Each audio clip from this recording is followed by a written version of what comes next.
So firstly, a little bit about myself and why I'm speaking today.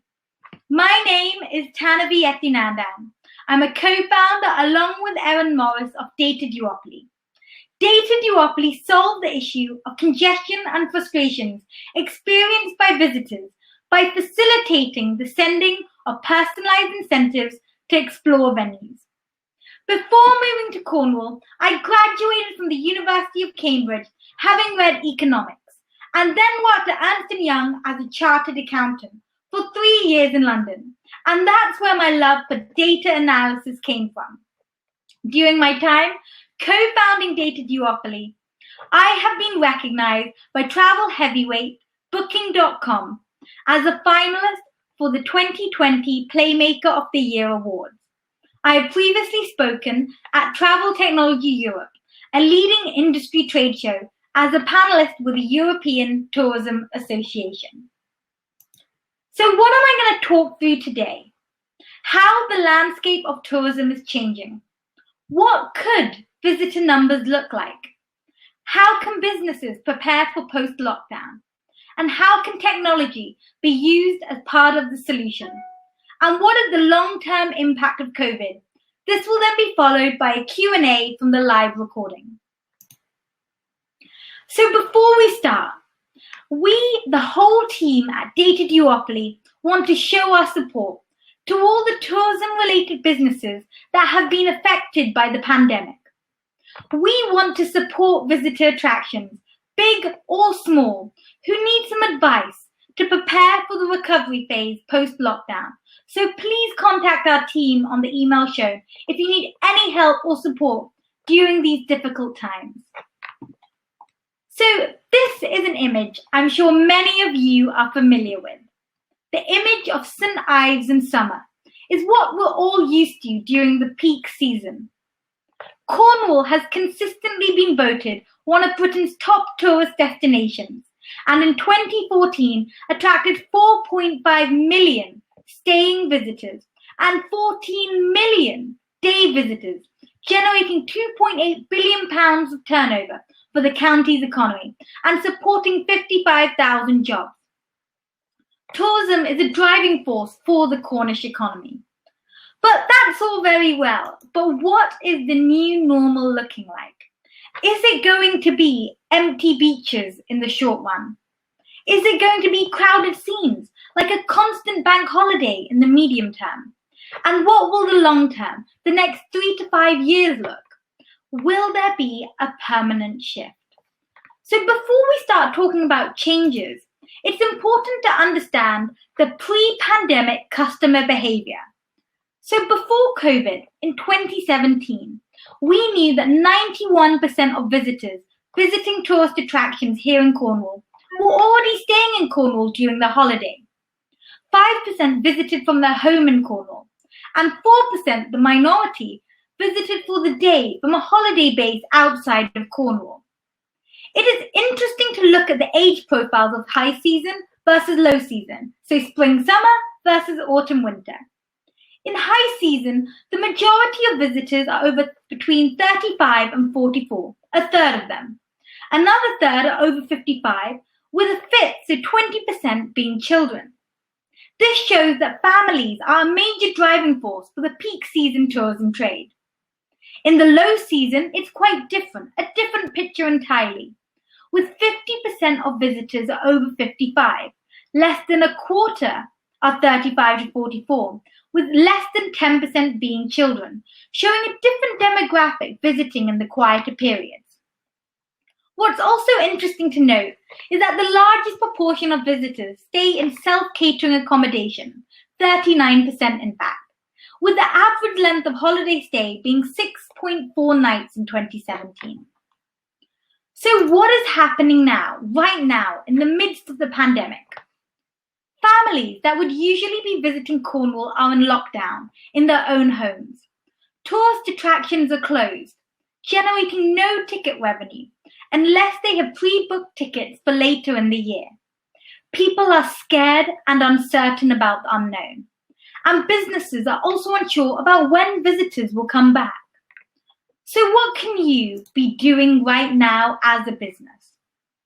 Tourist attractions and businesses need to focus on how they can make their businesses safe for visitors to come back to. Developing a post-lockdown strategy will be critical, and focusing on online sales in any gift shops will also be important. Trying to pre-sell experiences such as unique encounters or guided tours for later in the year or for next year is a great way to help maintain cash flow, maybe even offering a discount to get cash right in now.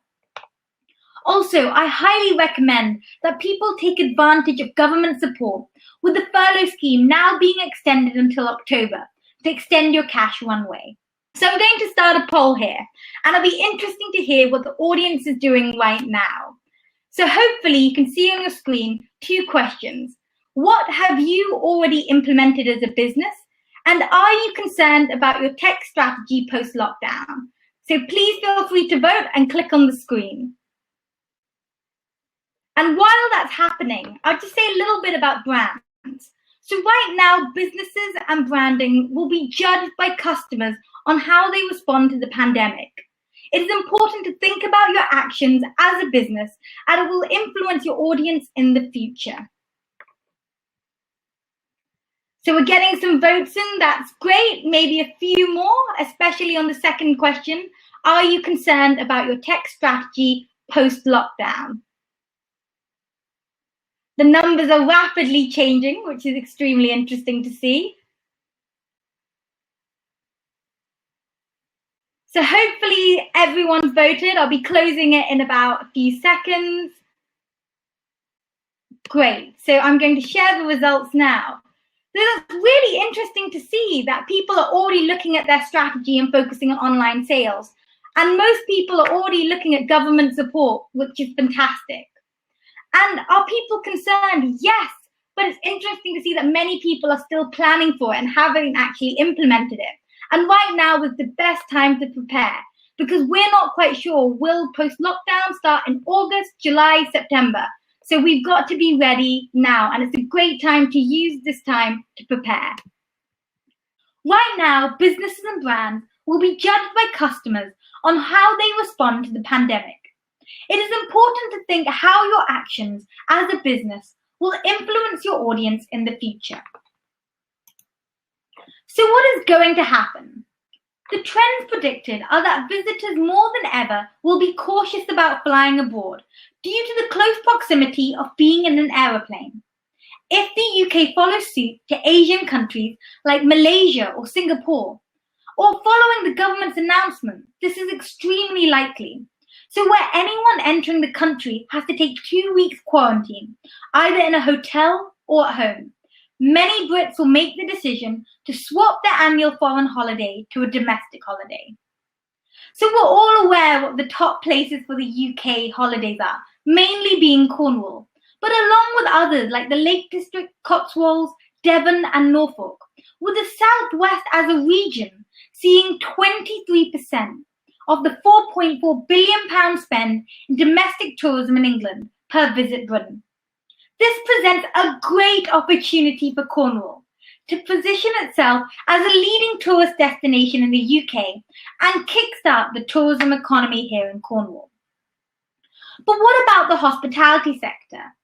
Since restaurants and gyms are either in partial or full lockdown, the hotel sale could become less appealing, being limited to just a rooms-based experience rather than with the usual hotel amenities.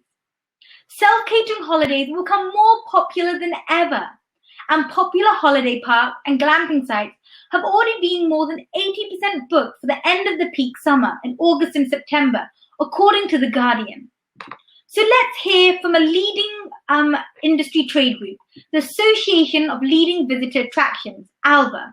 So according to their website and their latest figures for 2018, it shows that the most popular visitor attractions in the UK have all been in London. You can see the table on the presentation.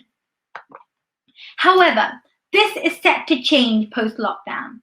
Within the current top 40, there are others outside of London, notably the Eden Project here in Cornwall.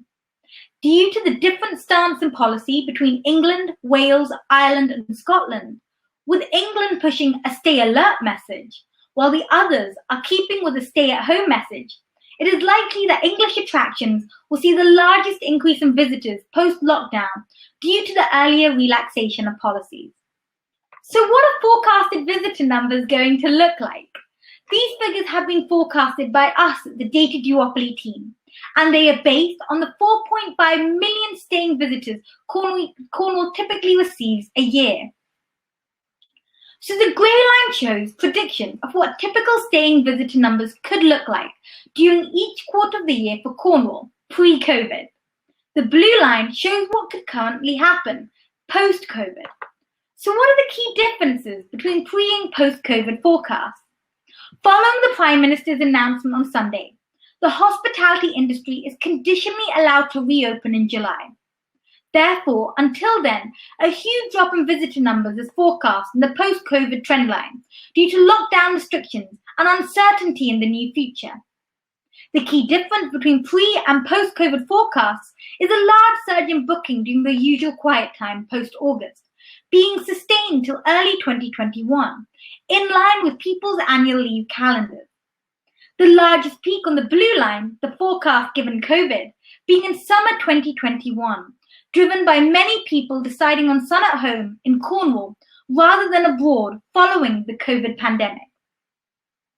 Long term, with more visitors in Cornwall, the county as a whole will attract audiences that may have never visited before, increasing opportunities for people to become recurring customers.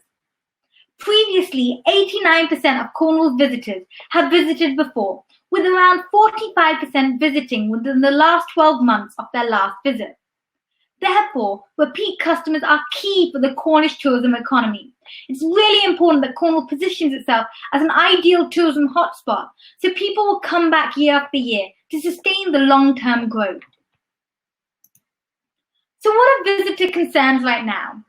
A consumer poll conducted last week found that just 18% of Britons believed domestic travel would be safe within a month, and only 39% thought it would be safe within 3 months. For overseas travel, those figures were significantly lower, at 8% and 24% respectively. Therefore, a key question for the tourism industry post-lockdown is, how can I reassure my visitors that it is safe to visit? So for Cornwall's 300 beaches, this means, how can we ensure social distancing measures are maintained? For attractions, this will mean how to maintain a safe distance on site. One solution is that attractions could introduce timed entry of the kind already operated at popular sites such as Tintagel Castle.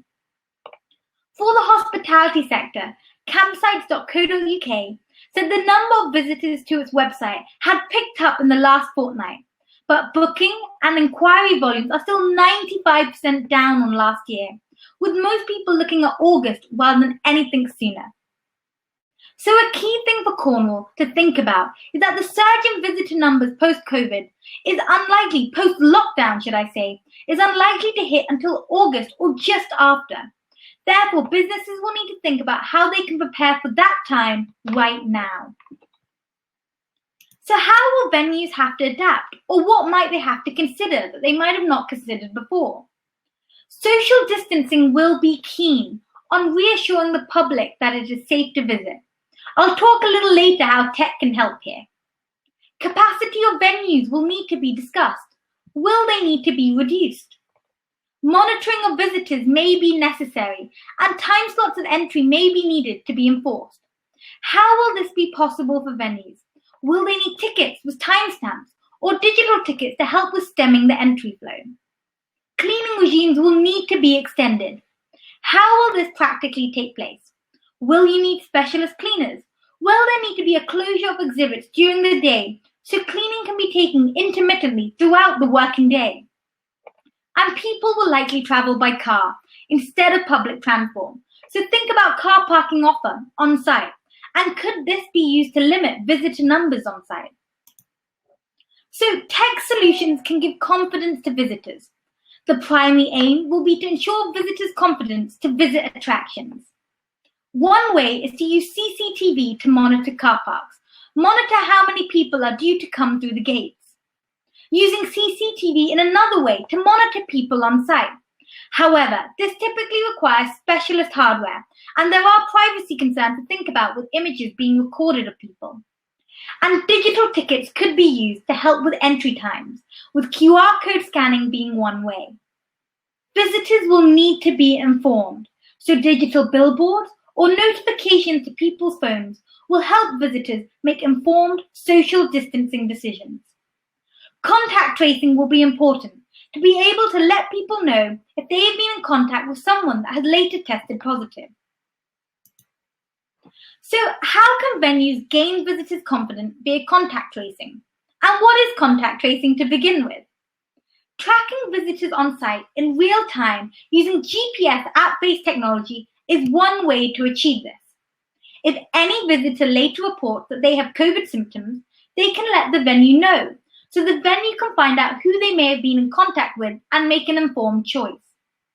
For example, something we are developing at Data Duopoly. If we imagine people walking around the university campus in Penryn, if someone visits our studio, Data Duopoly, entering upstairs at, let's say, 3:04 p.m. and leaving at 3:30 p.m., the contact tracing app would know everyone else who has downloaded the app and was in approximately 3 meters distance from the index person. The venue, in this example the university, would be in an informed position whether to contact those people to recommend self-isolation, to increase the cleaning of that particular area, or whether to take more drastic measures and contact everyone on site that day. This provides opportunities for venues to take informed decisions to protect their visitors, to enable data-driven decisions. So a common question is about personal data, and is there anything visitors might be concerned about? Contact tracing is a way of monitoring visitors' movements on site and can be done by collecting non-personal data. So what does this mean? No personal identifiers to prevent the feeling of Big Brother, only a unique numerical identifier for each visitor to follow their journey, like we're doing here at Data Duopoly. So what can this look like? Tracking visitors on site in real time using GPS app-based technology, such as Data Duopoly's Explorer, is just one example of how tech can help with contact tracing and aiding social distancing. We at Data Duopoly already use GPS tracking to send personalised incentives to visitors to drive increases in concessionary spending on site, so a natural progression was for us to develop a GPS-enabled solution to the COVID outbreak to help maintain social distance and facilitate data-driven decisions. So here are some of our mock-ups that we are currently working through, presenting personalised notification for visitors to direct and route them towards less busy areas. So using tech in this way utilizes the fact that 95% of us Brits own a smartphone per Ofcom. Visitors expect a digital experience now when they visit venues. This is only increasing, with more people embracing technology during the lockdown who previously had shunned it. For example, how many of you have had family video calls on services like Zoom, Skype, or Google Hangouts during lockdown for the first time? People will now expect a digital experience to complement their physical one post-lockdown. Tech can form part of a long-term solution to better understand visitors' journeys, pain points, and enjoyable moments to better adapt your venue to suit the needs of your visitors. So ultimately, the key measure here, the key message here, is tech enables data-driven decisions based on fact, not on hearsay. So this is what a real-time visitor heat map can look like, and what we use at Data Duopoly and what we've created, with a traffic light system to monitor when areas become crowded. The data also has the power to help with more efficient staff allocation, since visitors' locations are known in real time. Tech puts you back in control. It helps keep your visitors and customers safe, and helps reassure the public that Cornwall will be open for business and it is safe to visit. And actually, can tech go even further? Can it be used to solve an existing problem at the same time, or is it just COVID specific? Using tech to manage visitors isn't just a solution for COVID, but also a solution to existing issues in the visitor experience, such as queuing. I'm sure you're all aware of this. So in fact, we at the Data Duopoly team were absolutely shocked to find out the average person spends 6 months of their lifetime queuing. Can you imagine? This is just phenomenal. And it's not just because we're Brits. In fact, the average London tourist spends 5 hours queuing at tourist attractions alone. We at Data Duopoly conducted our own research and found that almost 20% of TripAdvisor reviews relates to queues, crowds, and busyness for the top 5 attractions here in the UK. So why should you care? This impacts visitor attractions, repeat custom, reputation, and revenue. So embracing tech can provide a solution to this all, and actually a long-term sustainable solution. So amidst all the concerns of the pandemic, what is the opportunity here on a much more positive note? The opportunity to embrace technology, reassure visitors, work together in Cornwall to create a safe place for visitors and give them the confidence to visit. The opportunity to show what Cornwall has to offer to a whole new audience to grow the long-term tourism trade here in the county, and something we as a Cornish-based business are really passionate about. So what are we doing right now as a company? So we are positioning ourselves as a solution for the visitor experience at the recovery phase, and doing all we can, despite being a startup, to help our community during these times. For example, we are walking dogs for NHS key workers during the working day while we work safely and remotely at home. We are also doing pharmacy pickups in Cornwall to help our community. And really, that's what we believe. We were founded in Cornwall. We want to help the local tourism economy and also expand, but we're doing our part here. And I'm going to end on a great quote by Brian Chesky, the Airbnb CEO and founder. So he wrote in his recent open letter following COVID, travel in this new world will look different, and we need to evolve. People will want options that are closer to home, safer, and more affordable. The details are on the screen, so please feel free to contact any of the team.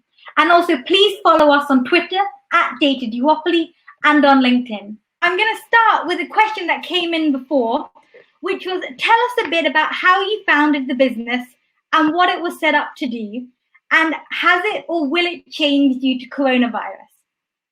So this is actually a really interesting question. We founded the business in Launchpad, as I mentioned before, and it has been changing in terms of our strategy due to coronavirus. Originally, our strategy was to use GPS technology to track and monitor where visitors are, to really democratize the information sharing process, giving data to the venue and also value to the visitor via an enhanced digital experience and less queuing. We did this by sending personalised incentives to help people navigate venues. But what are we doing due to coronavirus? We're now actually using our existing technology and adapting and working quite quickly and agilely to develop a solution to help with social distancing. We've already told people where we're busy, but now it's more important than ever to make sure social distance is maintained. We have an audience question by Georgina Upton. What about businesses that don't feel they know that they have budget to pay for tech? What can they do and use that can be free or low budget? So Georgina, really the key thing is, if you're a large venue, can you use anything you already have? Can you use CCTV just to monitor who's coming into your car park and plan for the day ahead? Is there a way to note down visitor numbers in the first weeks after lockdown and then predict what could happen over the next period? Could there be cheap solutions in physical ways? Could it just be markers on the ground or physical barriers? Or actually, is there a way to get a low-cost tech solution, like an app-based technology, that tells people where other people are? So I certainly urge you, if you're an owner of a large venue or if you're a multi-exhibit venue, please get in contact with our team, and we would love to help or even offer advice. But ultimately, there are many options out there, so please don't be afraid of tech. There are so many ways, and I've touched on things now, but there's lots you can do right now. So another question we had previously from the audience is, as a new business, what have you had to change in your plans in terms of staffing, sales, projections, and revenue streams? And how does a business like yours attract funding? So actually, in terms of us for staffing, sales, projection, and revenue streams, we're quite a new business, and we're certainly very agile. We've actually recently onboarded our new CTO, Troy Atkinson, which has been fantastic in developing scalable stack, which means we're better able to react to pandemics like COVID, which means we were quickly able to pivot and develop this new technology to help with the lockdown. And the follow-up question was, is all the rest of your expertise needed within the university? Certainly, the university has been fantastic in providing with an initial skill set, and we have great people we can call upon for advice. But ultimately, the core expertise is within our team. I mean, my co-founder, Erin Morris, is fantastic at product development and is responsible for our unique illustrative style.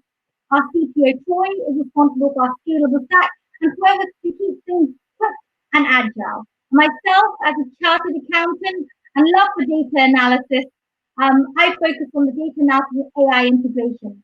So really, the strength really is in the team. And we have a fun saying at Data Duopoly, teamwork makes the dream work. So there's another question by Manju. Maybe the platform can help in one-way routing as part of social distancing. Yes, actually, the Explore at Data Duopoly certainly can, because we direct people. We very much believe it's about giving people information to make positive decisions, to make informed social distancing decisions. So one example we were thinking about in Cornwall is that beaches, they tend to get really crowded in summer. I'm sure you're all really familiar with the bank holiday rush. So if we can let people know before they even dry up that the east area is super busy, why don't we check out the west? Again, people can be responsible and make their own decisions. We don't want to tell people what to do, but enable them to make the right and correct decision with some real factual information. So another question that came through before the call was, your business is very much geared around places where people gather like tourist attractions. Can your model be adapted to a new normal?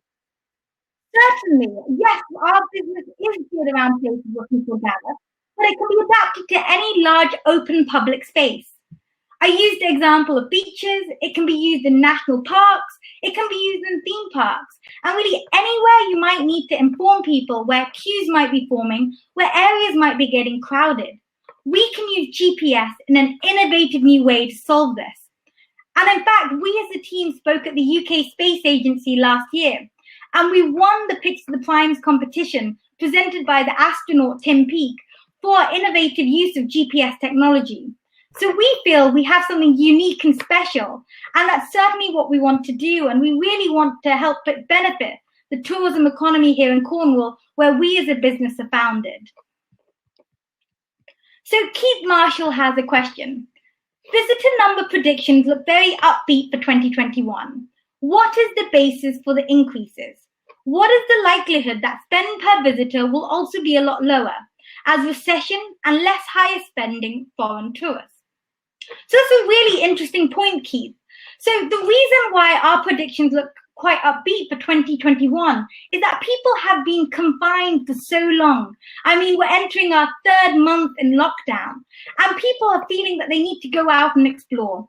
And as consumer polls and surveys have said, people are uncertain, and I doubt that foreign travel will be back to usual numbers in the immediate term. So people are looking for alternatives. And Cornwall is a hotspot. In summer, it's beautiful weather. I'm sure we've all experienced it. The north looks like the Mediterranean. So people will be flocking. And while people might be initially concerned, in 2021, people will be booking for next year's holidays come December, in January 2021. And people will be turning to Cornwall. So yes, there'll be a drive in self-catering accommodation, we believe, just because people might feel more secure being within their own household. And what about the spend? Well, that's an interesting decision. I think it's going to be twofold. One, you're going to have the audience that would have been hit hard by the pandemic, but they want to respite. So they're going to be bringing lots of their own things, but they still will be coming to visit the attractions. So they haven't been able to do so for so long. And in fact, we might be attracting a whole new audience.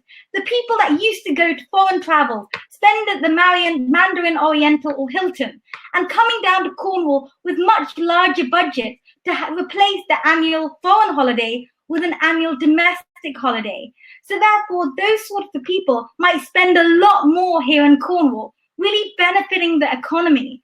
So that's really where data is coming from.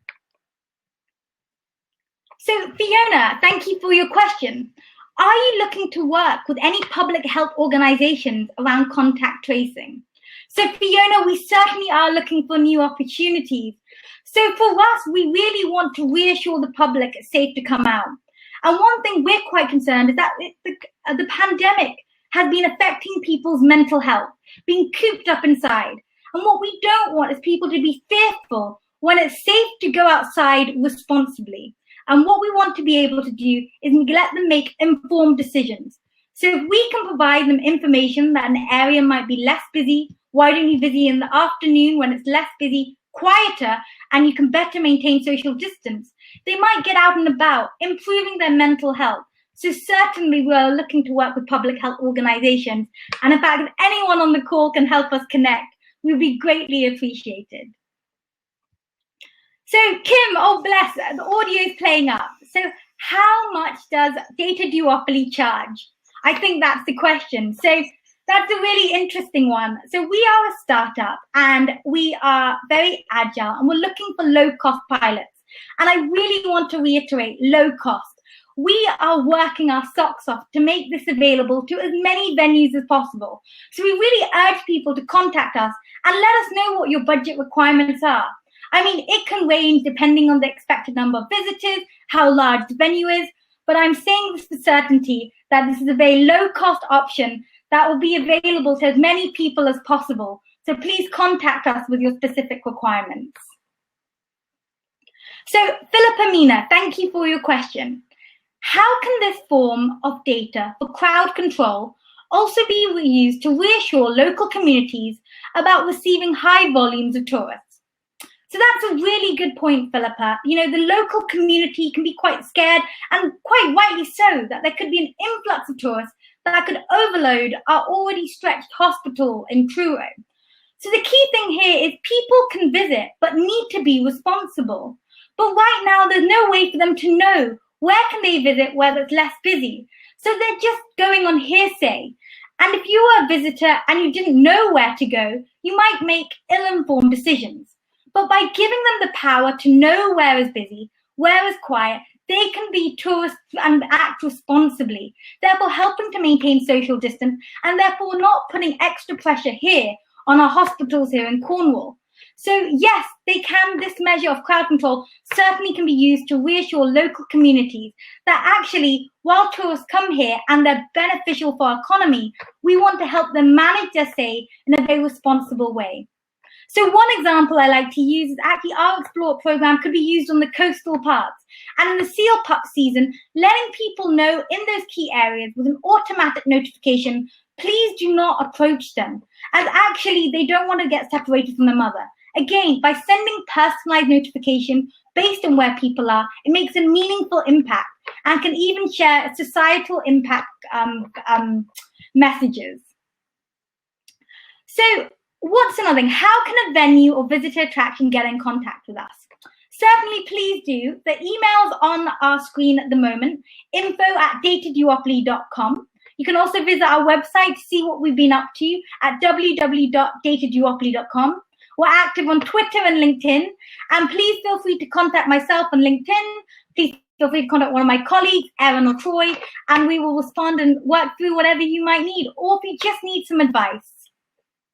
So I have one question, sorry. So do you think people will go to places and events, venues the same way? And how long might different patterns of behaviour exist? So that's really interesting. So I think in the immediate run, the damage has been done. People will be unsure, and it will take time to heal and reassure people to go back to the levels that we're used to. But I certainly think the days of being packed like a tin of sardines are over, at least for the medium term. So what we need to do is reassure people to come back out of their shell, outside of their home, to do so safely, quicker rather than later. So rather than deferring the inevitable peak for later, why don't we bring that forward and help sustain it, spread it out, so it becomes a lot more manageable? And that's what tech can do. It can reassure people and utilize it and respond quickly to changing needs. Thank you. That's amazing. No, I think we've learnt so much, and thank you for coming along. And I think everyone from the comments, you can see everyone's got so much useful information. From the chamber side of things, I will be sharing the slides and a clip of this. So if there's any other questions, I'll also put the email and all these links in that, so that people can contact them and get any further information that you need. If anyone has other questions, please, while I speak, just put them in there. But I think we can all say that we've learned a lot. So thank you so much for coming along and speaking.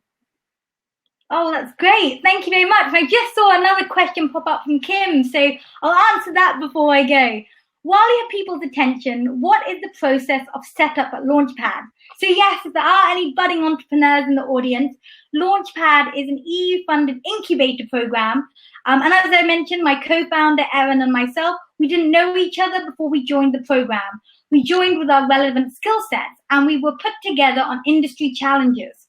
So what that process was understanding what the market needs, how can it be solved, and developing a solution for it. And we were very fortunate to do a pilot with the Eden Project last year, where we were able to track people and actually give some valuable data insights back to them. And that's what we're really excited and hoping to do. So we're working full steam ahead, developing our new features, and really hope to be as in many venues as possible. Amazing. Like I said, I'll share everything from here, but I think that's been great. Yeah, everyone seems happy in all the questions, but like I say, I'll give all the contact information, so if anyone has further questions after we exit, then please do get in contact. But thank you again, and we will see all you guys at our next events, hopefully. So thank you. Thank you.